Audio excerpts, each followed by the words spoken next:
Kami memuji dan kami memuliakan Engkau oleh karena kelahiran Yesus Kristus kami memperoleh pengampunan, kami memperoleh kabar gembira bahwa keselamatan, bahwa pemulihan, pendampingan, penjaminan di dalam Yesus Kristus menjadi milik bagian kami. Berkati firman-Mu, pakai hamba-Mu, urapi setiap kami. Segala kuasa yang bukan dari Tuhan yang ingin mencuri firman-Mu, kami tolak dan kami mengatakan dalam nama Tuhan Yesus. Kasih karunia anugerah-Mu menjadi milik bagian kami.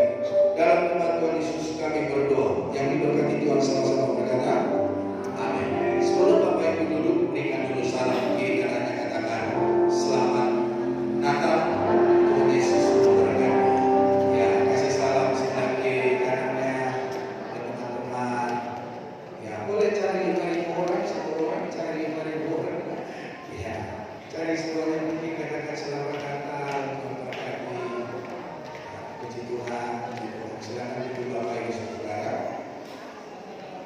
Hari ini kita akan belajar kebenaran firman Tuhan yang diberikan tema Allah hadir untuk menyelamatkan keluarga. Bapak Ibu Saudara, di dalam firman Tuhan selalu berbicara tentang keluarga. Ketika Yesus menciptakan langit dan bumi, Dia pun menciptakan namanya keluarga. Yang ada dalam keluarga adalah Adam dan Hawa. Setelah Adam dan Hawa, maka Tuhan juga menciptakan sebuah keluarga yang namanya Ishak. Dia pun berkumpul mengenai pasangan hidup, mengenai paribannya. Namun juga setelah itu ada juga keluarga Yakub, di mana mungkin secara daging kita bisa melihat Yakub ini memiliki kasih yang tidak seimbang.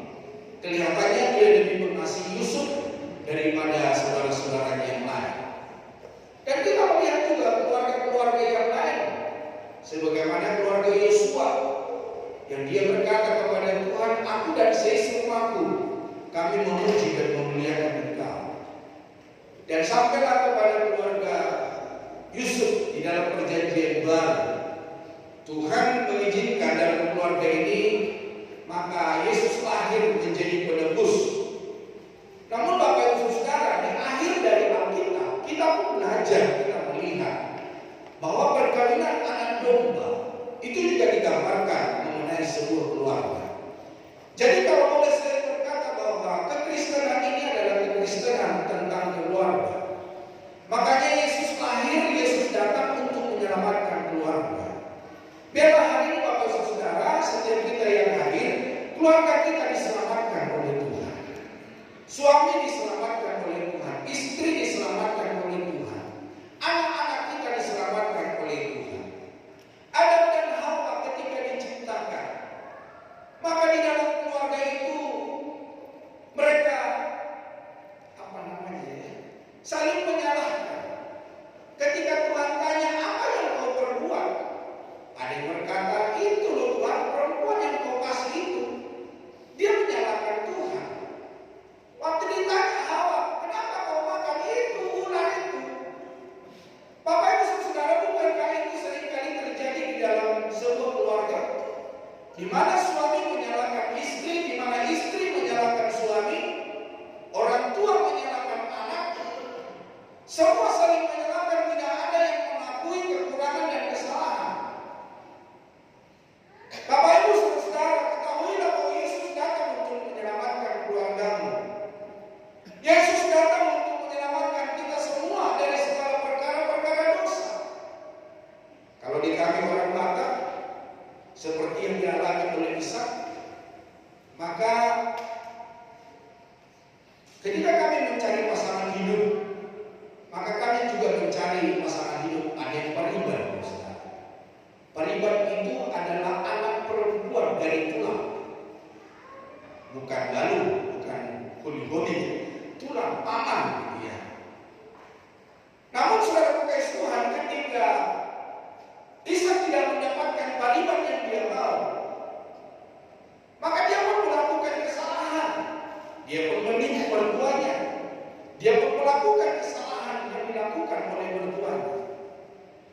Jadi apa yang diperbuat oleh mertuanya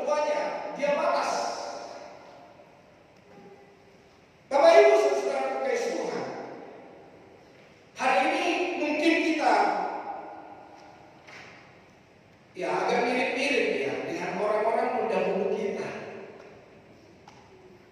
Orang-orang yang sebelum kita mirip-mirip. Atau mungkin plek-plek terjadi. Namun Bapak Ibu Saudara kasih Tuhan, Tuhan mau menyelamatkan keluarga kita. Bilang dulu suami istri, Tuhan mau menyelamatkan keluarga kita. Bapak Ibu Saudara kasih Tuhan, ketahuilah dia bukan hanya Tuhan yang dilahirkan.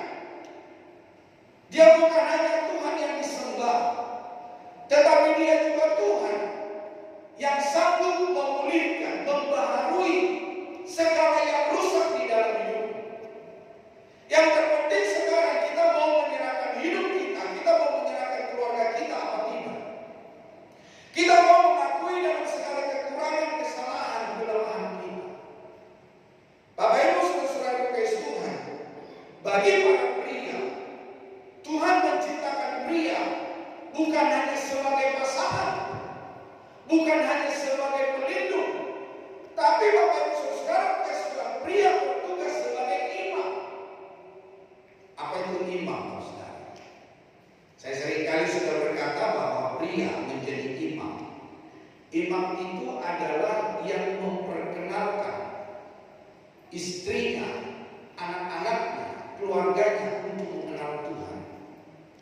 Imam itu yang membawa keluarganya kepada Kristus. Imam itu yang membuat anak-anaknya mengasihi Tuhan, melayani Tuhan. Jadi kalau hari ini kau pria tidak berdampak dalam keluargamu, setelah pulang dari tempat ini, mari kita para pria-pria berdampak dalam keluarga. Bawa istrimu kepada Tuhan, bawa anak-anakmu kepada Tuhan. Biarkan keluarga kita mengenal Dia. Selain hanya imam, pria itu juga dipilih, diciptakan oleh Tuhan, dia menjadi nabi.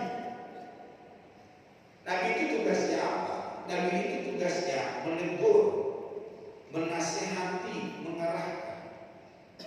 Nah, zaman sekarang ada banyak pria-pria tidak menasihati, tidak menegur, tidak membawa anak-anak mengenal Tuhan. Ya udahlah, biarkan saja, diserahkan kepada istri, saudara. Bapak Ibu Saudara, tidak salah. Tetapi kita para pria, kita ini menjadi imam, menjadi nabi, membawa keluarga kita untuk mengenal Kristus, membawa anak-anak kita untuk melayani Tuhan. Dan juga yang berikutnya, para suami, dia adalah sebagai raja dalam rumah tangga. Raja bukan berarti dia duduk-duduk ongkang-ongkang kaki memerintah. Mana kopi? Mana teh kau belum buat? Mana handukku? Mana celana dalamku? Mana pakaianku? Enggak begitu Bapak. Saya sebagai pria di rumah, saya tidak mau merepoti istri saya. Ya bila perlu apa yang saya butuhkan, kadang-kadang nggak saya minta, disediakan. Saya nggak perlu merepoti istri bikin teh, bikin kopi. Ya kadang-kadang saya minta tolong sama istri saya, mau bikinin aku kopi. Tapi setiap hari enggak. Nggak ngerepoti, ngambil anduk, saya ngambil anduk sendiri, saya ngambil celana dalam sendiri, saya mengambil baju saya sendiri. Karena saya tahu bahwa tugasnya istri pun sangat besar di dalam rumah tangga. Bapak Ibu Saudara, mari hari ini supaya setiap kita berdampak, supaya setiap kita melakukan tugas dan tanggung jawab kita dengan baik. Ada wanita berkata begini, terusin Pak Pendeta, emang suami saya maunya beres semua. Ternyata kalau sekarang kasih Tuhan, wanita pun ada tugasnya. Bilang dulu para pria pada istrinya, ternyata kalau ada tugasnya. Wanita adalah menjadi penolong dalam rumah tangga. Memang ada sebuah catatan berkata bahwa pria itu maunya itu didampingi, diberikan dorongan, diberikan kekuatan. Jadi makanya wanita itu jadi penolong. Kalau wanita jadi penolong berarti dia lebih kuat. Wanita bukan jadi penolong. Wanita bukan jadi penodong, wanita juga bukan jadi perongrong. Tapi wanita itu menjadi penolong dalam rumah tangga. Tolonglah suamimu yang tidak berfungsi dengan baik. Arahkanlah dia. Kalau ketika dia tidak menghidupi pekerjaannya jadi imam, jadi nabi, jadi raja, arahkanlah dia. Jadi artinya tidak ada sesuatu yang perfect dalam rumah tangga. Pria tidak ada yang perfect, wanita tidak ada yang perfect. Siapapun kita dalam rumah tangga, kita tidak lebih baik daripada orang lain. Semua kita punya kekurangan, semua kita punya kelemahan, semua kita punya keterbatasan. Tapi ketika dua sejoli membangun sebuah rumah tangga, maka disitulah yang berfungsi tugas pria dan tugas wanita.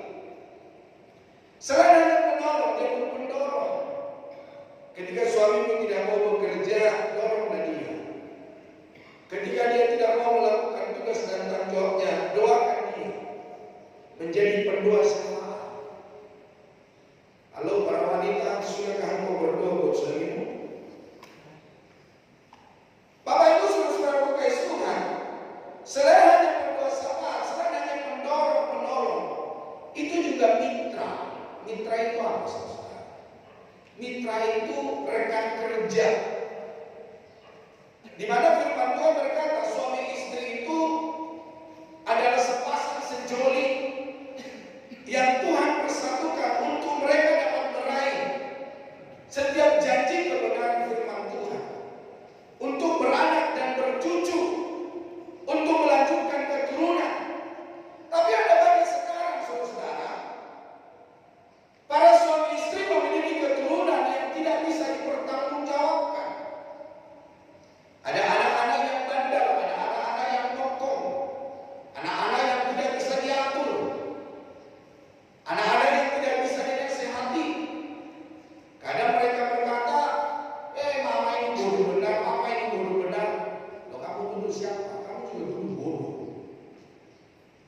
Kamu sekarang memperoleh pelajaran bukan karena kamu sendiri, karena kamu punya orang tua. Halo kawan-kawan, orang-orang muda, engkau sudah berhasil. Jangan bilang papamu bodoh, jangan bilang mamamu bodoh. Engkau yang paling bodoh. Kau bisa hari ini oleh karena orang tuamu. Dia mendidikmu, dia menyekolahkanmu, dia memberikan uangnya. Di dalam lagu Batak berkata, keringat itu seperti tinta. Kulit badan ini yang diterjang oleh panas matahari, terik matahari, itu seperti buku. Sebelum dia masuk gigi sudah berangkat bekerja. Dia belum mandi sudah dia mencari nafkah untuk kebutuhan istri dan anak. Maka suami itu digambarkan adalah sebuah rumah yang mengayomi seluruh keluarga. Dia kepanasan, hujan kehujanan, dia mengalami badai, dia mengalami topan di dalam hidupnya. Namun wanita itu bagaikan selimut yang bisa kita rasakan. Banyak orang berkata, mamaku itu lebih baik. Padahal Bapak Saudara kasih Tuhan, ketika kita mau belajar, tidak ada yang lebih baik, tidak ada yang lebih buruk, semuanya sama-sama mengambil bagian dalam Tuhan. Itulah sebabnya Bapak Ibu Saudara kasih Tuhan Yesus datang untuk menyelamatkan keluarga, menyelamatkan para pria, menyelamatkan para wanita, menyelamatkan anak-anak dari segala jalan yang rusak. Mari kita baca dulu Alkitab kita di dalam Injil Matius pasal yang pertama ayat 21 sampai 24. Injil Matius pasal pertama ayat 21 sampai 24. Yang pria baca dulu, baru nanti wanita baca ayat 22. Matius pasal yang pertama 21 sampai ayat yang ke-24. Sudah ketemu? Ayo kita baca bersama. Para pria dulu ya. 2, 3. Ia akan melahirkan anak laki-laki dan kau akan menamakan dia Yesus, karena dialah yang akan menyelamatkan umatnya dari dosa mereka. Hal ini terjadi supaya apa yang difirmankan Tuhan oleh Nabi. Sesungguhnya anak darah itu akan mengandung dan melahirkan seorang anak laki-laki, dan mereka akan menamakan dia Immanuel, yang berarti Allah menyertai kita. Sesudah bangun dari tidurnya, Yusuf berbuat seperti yang diperintahkan malaikat Tuhan itu kepadanya. Ia mengambil Maria sebagai istrinya.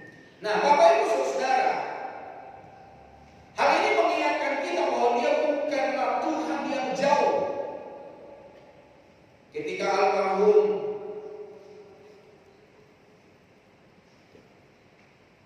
masih dalam hidup menikmati dunia ini, dia berkata bahwa orang Kristen itu yang paling dekat dengan Tuhannya.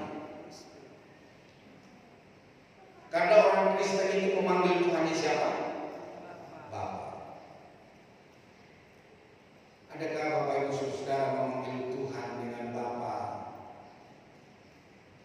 Agak menjauh, agak tidak suka. Oleh karena figur yang Bapak Ibu alami dalam rumah tangga. Dia adalah Bapa kita yang baik. Dia tidak seperti Bapa yang di rumah yang garang, yang maunya sendiri. Dia adalah Bapa yang baik. Bilang dulu kepada dirimu sendiri, Tuhan itu adalah Bapa yang baik. Bapak Ibu Saudara Kasih, dia berkata bahwa orang Kristen itu adalah orang Kristen yang diberikan dengan Tuhannya karena mereka memanggil dia Bapa. Dan yang kedua, dia berkata, Hindu atau Buddha, yang memanggil dia siapa? Om. Om Swastu. Om. Namun dia berkata, kami adalah satu keluarga yang jauh daripada Tuhan. Karena ketika kami memanggil Tuhan kami perlu pakai mikrofon. Bapak Ibu Saudara, kita orang-orang Kristen tidak perlu pakai mikrofon. Dia adalah pribadi yang aktif, terlibat dalam sejarah manusia, terlibat dalam sejarah kehidupan, terlibat di dalam segala perkara di dalam hidup kita. Mungkin kita melakukan dosa, mungkin kita melakukan apa yang kita mau di dalam hidup ini, dan kita berkata Tuhan tidak ada.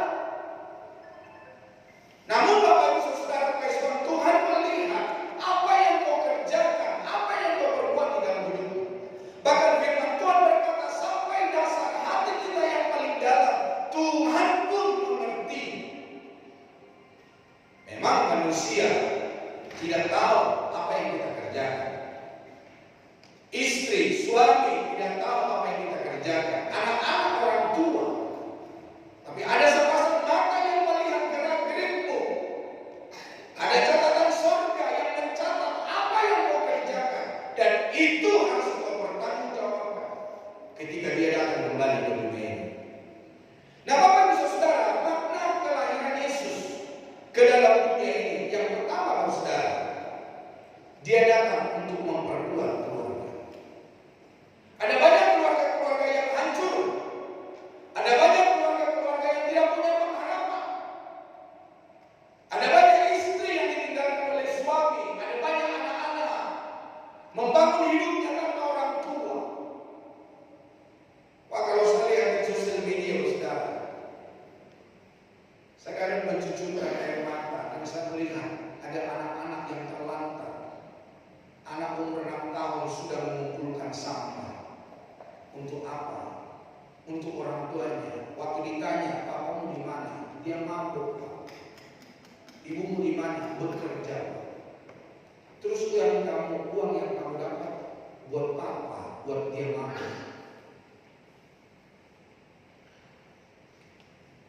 Kehadiran yang mengangkat dan memperkuat keluarga dari kerampuhan, dari masalah ekonomi, dari perceraian, dan tantangan zaman. Ketika saya berdoa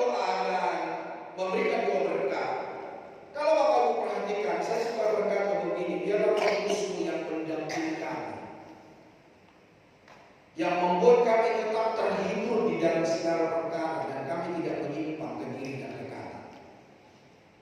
Tuhan berkata ketika Yesus tidak ada di dunia ini, maka Roh Kudus-Nya dikirimkannya untuk menolong kita, mengingatkan kita kembali supaya kita teguh di dalam Kristus.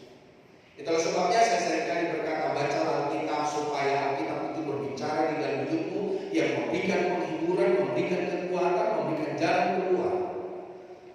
Yang kedua, saudara, kelahiran Yesus ke dalam dunia ini menyelamatkan dari dosa. Zaman perjanjian lama, kita tentu tahu apa yang menjadi pengampunan dosa dalam hidup kita.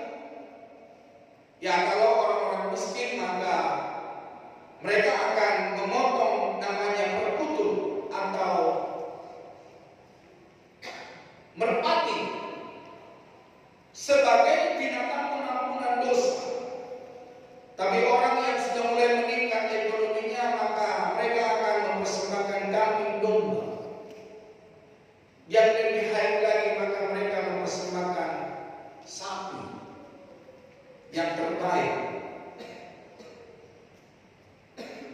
Tapi Bapak Saudara kasih Tuhan, lewat kehadiran Yesus, kelahiran Yesus, misi utama Yesus adalah menyelamatkan umatnya dari kuasa dosa, membawa pemulihan dan kebenaran, bukan ditebus oleh binatang.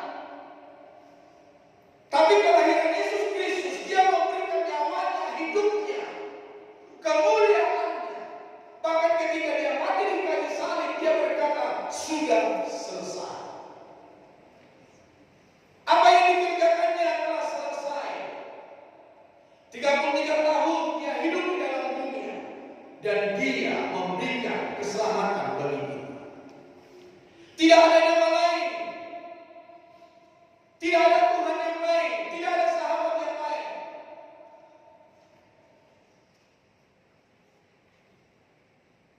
Kalau orang-orang menjadi pemimpin di dalam keagamaan, mereka tidak ada membuat kapan mereka lahir, kapan mereka bekerja, dan kapan mereka mati. Tetapi Yesus ada nubuatannya. Dia lahir di mana? Ada Bapak Ibu yang tahu di dunia ini Dia lahir di mana? Orang yang mereka kagumi.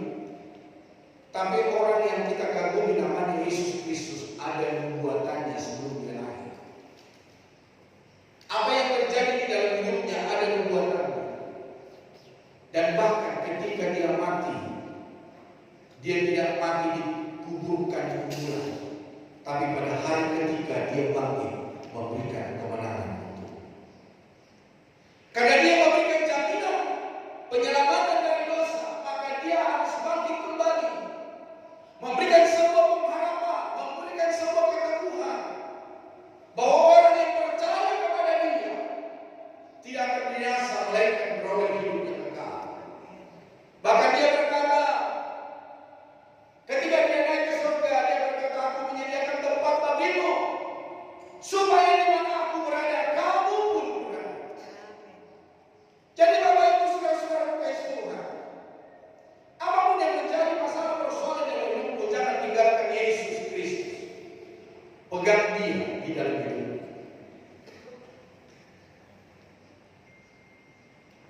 Yang ketiga, Dia memberikan harapan dan damai. Bapak Ibu sudah masuk dalam keselamatan. Bapak Ibu sudah masuk dalam jawaban pertolongan Tuhan. Tanggal 19 yang lalu saya berbicara tentang Kaleb, di mana waktu itu usia 40 tahun Tuhan berbicara supaya Tuhan menyediakan tempat buat Kaleb. Tapi dia berkata, sekarang umur saya 85 tahun.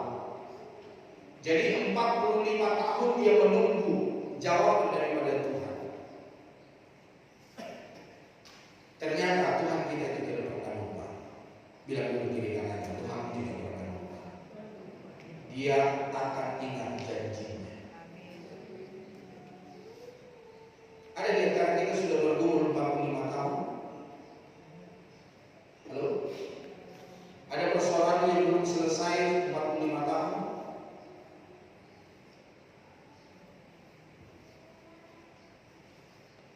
Kehadiran Kristus memberikan kekuatan, harapan, dan damai yang terjadi. Tidak bergantung pada keadaan dunia. Saya berkata ketika saya pelayanan di kota Palu, maka saya berjumpa dengan sebuah keluarga di mana seorang ibu bergumul 20 tahun untuk suaminya bertobat. Di zaman sekarang kalau saya melihat ada keributan dalam rumah tangga, nggak usah 1 tahun, 1 bulan aja dia menghadapi. Siapa yang tidak setia, dia sudah bernyanyi. Kau di sana, aku di sini. Lebih baik kau tinggalkan aku sendiri, aku lebih bahagia. Tapi si wanita ini yang di Palu 20 tahun berumur. Saya akan bercerita kembali bagaimana dia diperlakukan oleh suaminya. Istrinya nggak hanya tinggal di sebuah kontrakan, di sebuah hotel, di sebuah losmen, tetapi istrinya dibawa ke rumah. Bukan istrinya, gendutnya. Orang lain, wanita simpanannya bukan disimpan di hotel, tapi dibawa ke rumah. Coba Bapak Ibu bayangin, pasangan kita membawa pasangan yang lain ke rumah, tamu tak diundang. Bukan hanya itu dia berkata, Pak Pendeta, waktu saya berdoa, saya berlutut, saya ditendang dari belakang. Engkau seorang wanita tidak berguna. Bapak Ibu saudara-saudara kesukaan, dia bertahan. Dia menanggung segala penderitaan. Tetapi ada sebuah harapan bahwa bersama Yesus aku akan cakap melakukan segala perkara. Di dalam segala tantangan kehidupan kita, maka Tuhan memberikan harapan. Tuhan memuji kita. Apakah kita setia? Apakah kita tetap berharap? Apakah kita tetap mengandalkan Tuhan di atas segala Tuhan? Bapak Ibu saudara, bukan hanya harapan saja, tapi Dia pun akan memberikan damai sejahtera di dalam hidup kita. Yang berikutnya, Bapak Saudara kasih Tuhan, selain hanya Dia hadir memperkuat keluarga, menyelamatkan kita dari dosa, memberi harapan dan damai dalam hidup kita, namun Dia juga hadir di tengah badai kehidupan. Badai apa yang kau alami hari ini? Seringkali kita merasa Allah absen saat kesulitan melanda, saat pasangan hidup kita tidak setia, saat anak-anak kita tidak bisa diatur, saat orang tua kita menjadi tidak teladan bagi kita. Kita mungkin berkata, Tuhan ada di mana? Di dalam Yesaya 43 ayat 2, Allah berjanji, apabila engkau menyeberang melalui air, aku akan menyertai engkau. Apabila engkau berjalan melalui api, engkau tidak akan dihanguskan. Yang artinya, seberat apapun penderitaan yang kita alami, Tuhan tetap ada bersama-sama dengan kita. Ada sebuah tulisan di dalam Alkitab dan itu dibuat menjadi sebuah lagu yang berkata begini: kemanapun aku pergi, menjauhi rohmu, kemanapun aku lari dari hadapanmu. Oh, bila aku terbang dengan sayap fajar dan tinggal di ujung laut. Tapi apa kata firman Tuhan? Engkau juga ada di sana. Jadi apapun penderitaanmu, apapun masalahmu, Dia ada bersama denganmu. Saya masih ingat dengan jelas bagaimana seorang anak Tuhan ketika dia berjalan-jalan di tepi pantai. Dia berkata ketika dia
bukan bekas telapak kakimu, itu adalah bekas telapak kaki.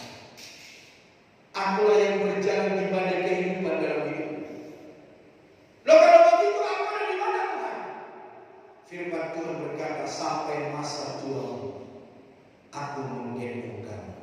Sampai masa putih rambutmu aku tetap dia Tuhan yang menyertai kita. Kehadirannya tidak selalu berarti menghilangkan badai seketika, tetapi memastikan bahwa badai tersebut tidak akan menenggelamkan kita. Bapak Ibu Saudara, kemarin saya mendengarkan di sebuah sosial media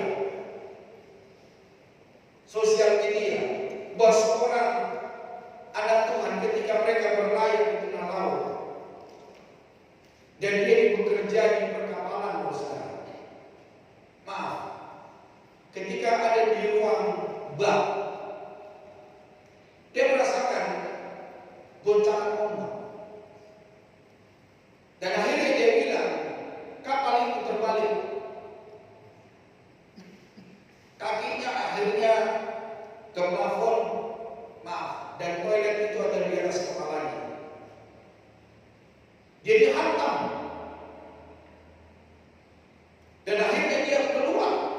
Dan dia masuk ke toilet yang lain. Wah, dia pikir saya mati. Tapi Bapak Saudara kasih Tuhan, dalam kisah ini dikatakan bahwa ketika kapal itu terbalik, ternyata ada ruangan yang kosong, yang hampa udara, tapi dengan keadaan gelap. Seperti Bapak Ibu Saudara ada timba di rumah atau gelas, ketika Bapak Ibu balikkan, maka ada ruang hampa. Di sini dia bisa hidup berhari-hari, Saudara.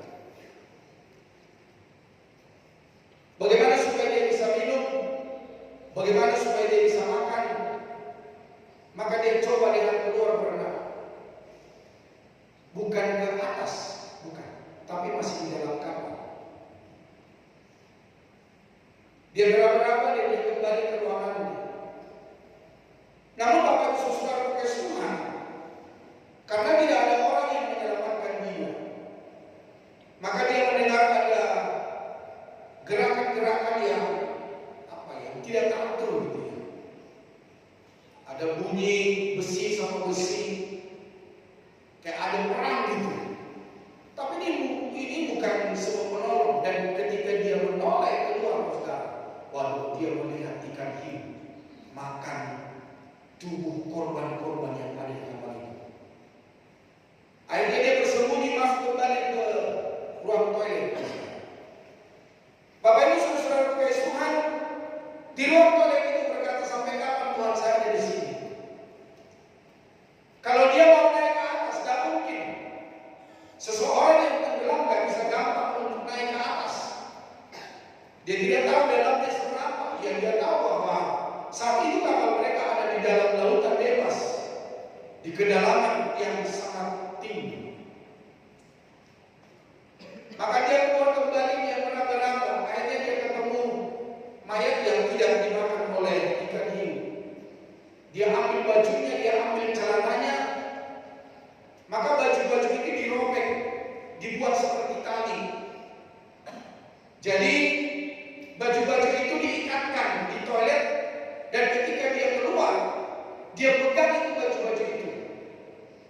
Ketika dia meraba, dia mencari makan, dia mencari minum, dan dia mau kembali ke toilet itu, dia memegang kain itu untuk dapat hidup kembali. Bapak Ibu Saudara kasih Tuhan, dia hanya berharap, dia hanya memohon kepada Tuhan. Tuhan, kalau aku masih Tuhan percayakan hidup, tolonglah aku, bela aku. Sudah 3 hari, Bapak Saudara. Dan hari yang berikutnya, Bapak Saudara kasih Tuhan, dia mengulurkan tangannya keluar. Terus juga ada tangan yang terulur. Nah, ketika ada tangan yang terulur, dia tangkap. Terus tangan yang terulur itu juga menangkap tangannya. Wah, ini penolong nih. Akhirnya Bapak Saudara kasih Tuhan, dia ditolong dan Dan di dalam kisah ini dikatakan dia dirawat karena ada beberapa organ tubuhnya sudah mulai melemah dan terganggu oleh karena dia ada di dalam laut besar. Jadi Bapak Ibu Saudara kasih Tuhan, mungkin kita bisa berkata bahwa kehadiran atau keadaan orang ini seperti yang dialami oleh siapa namanya? Yang 3 hari 3 malam di Yunus. Namun Bapak Ibu Saudara kasih Tuhan, seperti janji Tuhan bahwa apabila engkau menyeberang melalui air, aku akan menyertai engkau. Apabila engkau berjalan melalui api, aku tidak akan menghanguskanmu. Yang artinya Tuhan ada di dalam segala perkara. Dia ada yang mendampingi, dia ada yang menolong, dia ada yang memberi kekuatan, penghiburan, dan damai sejahtera. Yang berikutnya saudara, dia berinisiatif memberikan penyelamatan yang daripada Allah. Di dalam Yohanes 3:16 yang jelas berkata, karena begitu besar kasih Allah akan dunia ini, sehingga Dia mengaruniakan anaknya yang tunggal, supaya barang siapa yang percaya kepadanya tidak binasa, melainkan beroleh hidup yang kekal. Di dalam Yohanes 14 ayat 6 berkata, Yesus berkata, akulah jalan, kebenaran dan hidup. Tidak ada seorang pun yang sampai kepada Bapa kalau tidak melalui aku. Jadi Bapak Saudaraku, Tuhan Yesus memberikan inisiatif. Dia hadir ke dalam dunia ini, dia memberikan keselamatan, dia memberikan pengampunan dosa. Manusia tidak bisa menyelamatkan dirinya sendiri dari dosa atau dari keterpurukan yang mendalam. Penyelamatan adalah inisiatif murni dari Allah. Di dalam Sefanya 3 ayat 17 berkata, Tuhan Allahmu ada di antaramu sebagai pahlawan yang memberi kemenangan. Dia hadir bukan sebagai penonton. Dia hadir bukan hanya menciptakan, tapi dia juga hadir bertanggung jawab untuk hidupmu hari ini dan untuk hari esok. Bapak Ibu Saudara kasih Tuhan, di dalam Keluaran 15 ayat ketiga dikatakan, Tuhan itu pahlawan perang. Tuhan itulah namanya. Dia pahlawan perang di dalam hidup kita. Ketika Daud berperang, maka dia bertanya kepada Tuhan, bolehkah aku Tuhan mengejar mereka? Ketika Tuhan berkata jangan kau kejar, maka Daud pun tidak mengejarnya. Ketika Tuhan berkata, aku perintahkan kau kejar, tapi engkau tidak usah berbuat apa-apa, hanya kau kelilingi saja kotanya itu, maka kau akan melihat mayat-mayat mereka telah berkelimpahan. Bapak Ibu Saudara, di dalam Yesaya 42 ayat 13 berkata, Yesaya 42 ayat 13, Tuhan keluar berperang seperti pahlawan, seperti orang perang yang membangkitkan semangatnya untuk bertempur. Ia berterpisah, ia membukti terhadap musuh-musuhnya. Ia membuktikan kepahlawanannya. Ketika Bapak Ibu menghadapi segala macam masalah persoalan, berserulah kepada Tuhan karena Dia pahlawan dalam hidup kita. Dalam Filipi pasal 2 ayat 10 berkata, supaya dalam nama Yesus bertekuk lutut segala yang ada di langit dan yang ada di atas, di bumi dan yang ada di bawah bumi, dan segala lidah mengaku Yesus Kristus adalah Tuhan, bagi kemuliaan Allah Bapa. Jadi Bapak Ibu Saudara kasih Tuhan, Dia bukan hanya penonton, tetapi juga Dia menjadi pelaku dalam kehidupan. Dia bertanggung jawab atas hidupmu, Dia bertanggung jawab atas masa depanmu. Yang terpenting sekarang hiduplah di dalam kebenaran firman Tuhan. Dan yang terakhir, kau mesti boleh maju ke depan. Manifestasi terbesar adalah Immanuel, yang artinya Allah beserta dengan kita. Puncak dari kehadiran Allah yang menyelamatkan adalah melalui Yesus Kristus, yang disebut Immanuel, yang artinya Allah menyertai kita. Melalui Kristus Allah turun tangan langsung